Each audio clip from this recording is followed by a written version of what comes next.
Hello, my name is Rosanamod, and welcome to the rosanamod podcast. Want to modify your life? That is corny, but I'm going to keep it in there. This variety show brainstorms solutions for everyday challenges, unlocks your secret potential, think outside the box with creative ideas that improve your business and your life.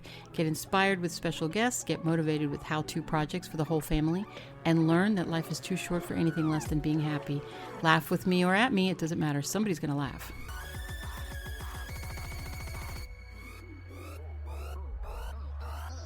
Welcome to the rosanamod Variety Pod. This is your vessel and host, Rosanamod, aka rosanamod. We are at episode 80, episodio 80, believe it or not. Today I have 12 facts about crows. Why crows? Because I love crows. I know a lot of people don't like crows. I think the movies really didn't help. Alfred Hitchcock, thank you very much, but no thanks. Okay, crows don't really attack you for no reason, but you'll see why. I feed them every day. I have little nuts or pecans or fruits or grapes that they love, macaroni and cheese, which I usually make for them on the weekends. So they expect me on the weekends. So in the beginning, it used to be one or two, and now there's like hundreds, and they will just watch me. 10:30, I pull in, they'll watch me, and I go to this little place in the back somewhere where I work. They're waiting for me. They wait at the lamp posts. They know what time I come out for my break, and they watch, and then they call to each other. A swarm of them will come in and eat. Now it's kind of like they're not so afraid of me, and they've gotten used to the fact that I'm there, so they won't hide. They'll just eat right in front of me. And I have to get more videos of this and post it somewhere, because I have excellent videos of these big black crows diving in and getting little orange macaroni in their beak, which is the cutest thing. And I am fascinated by them. So I did a little research. I looked up some information, and here are the 12 facts. Number 1, their brain, it has the largest brain to body ratio, which means they're highly intelligent creatures, and they have been tested by scientists, and their intelligence has been proven on YouTube. There's many videos of how they're problem solvers and how they use tools to get food. Their intelligence is that of a 7-year-old human. So just to give you an idea, that's what you're dealing with. It's like little 7-year-old kids. So when you see a crow, picture a 7-year-old kid. Number 2, they live to be about 50 in captivity, but only about 8 years in the wild, for obvious reasons. They live in, this is not part of the fact, this is just an extra. They can be found in every continent except Antarctica, and there's about 31 million crows right now. So to give you an idea, there's 38 million people in Canada, and there's 31 million crows. So that's a lot of crows. Number 3, their face recognition. There were tests about this in Seattle. Some scientists wore masks and went out and captured some crows, took them away, and then brought them back. And when they came back with these masks, the crows attacked them. When they came back without the mask, the crows didn't attack them. They came back 2 years later, did the same thing, but didn't capture the crows, just came into the area. The crows attacked them with the masks on. So they have facial recognition. They remember you by face. They'll observe you. They'll remember your face forever, like an elephant, and they'll hold a grudge. So if you're bad to them, or if you do something that hurts them, they will remember you, and that's when they attack. But they will not attack you if you give them food. Obviously, you're going to be the one that feeds them. And there is a video of a little girl who feeds the crows with her mother in the backyard of their house, and then the crows leave little trinkets for the girl, as not really as a thank you, even though you might think that's what they're doing. They're doing it because they're trying to get you to feed them again. So they'll bring little things that they find in the street, and they do like shiny things, so like dimes and nickels and pennies and paper clips. Anyway, number 4, they like structure and scheduling. So if you're going to feed them, you have to schedule a time. Try to feed at the same time and try to schedule the same time. And I'm telling you, if you do this for a couple of weeks, you're going to notice that one of them will be sitting there watching you from far away. Pay attention to where they perch and watch you. And you'll notice that they'll caw, and they'll call somebody else or communicate with each other. And then you'll see more and more.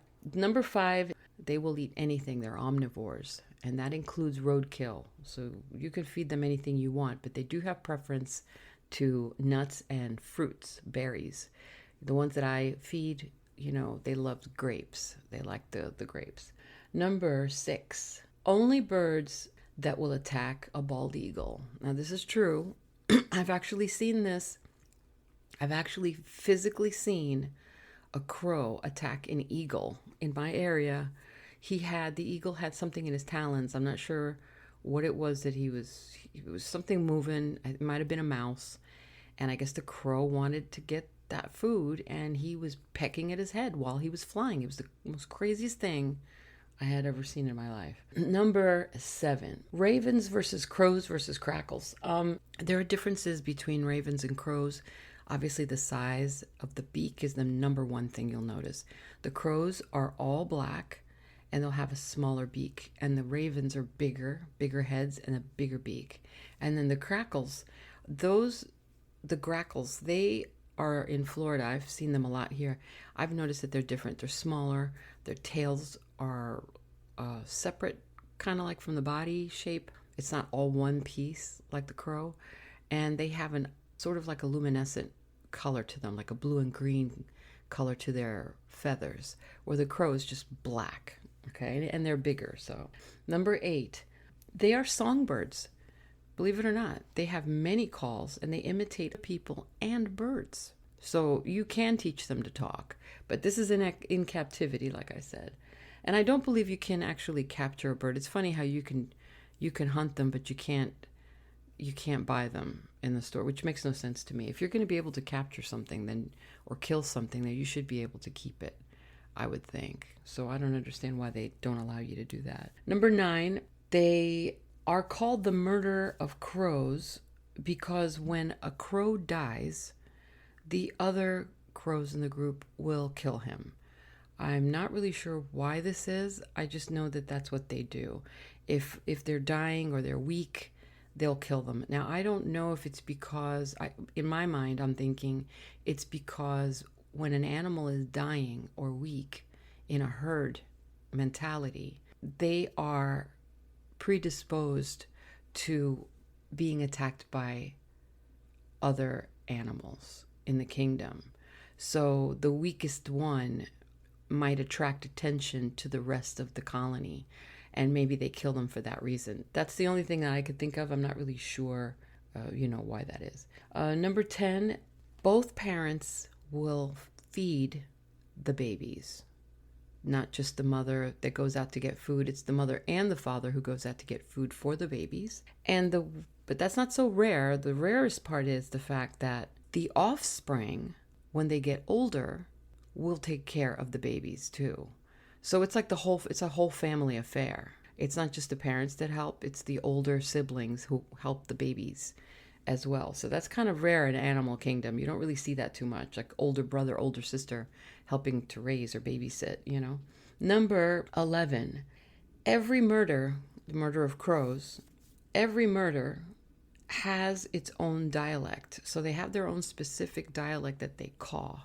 And if you pay attention, you will listen, you can hear the differences. I've noticed the differences in the patterns of the cawing in the groups that I feed, because there's one area that I go to on weekends, and there's another area that I go to during the week, which is where I work.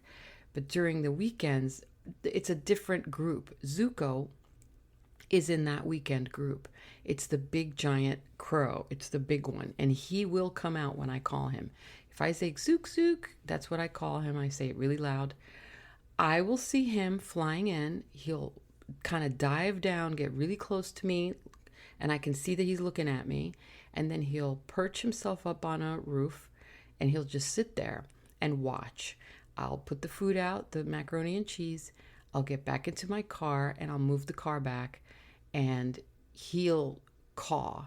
And then you'll see, 2 or 3 other crows coming in. They'll sit in the trees, and they'll kind of wait for me to leave. But now I've noticed, like this past week, I did it, and I didn't have to get it into my car. I just stood there, and he came right in and started eating right in front of me. And then he started calling, and then a whole bunch of other crows came over. At least 50 came in, and they just all started eating.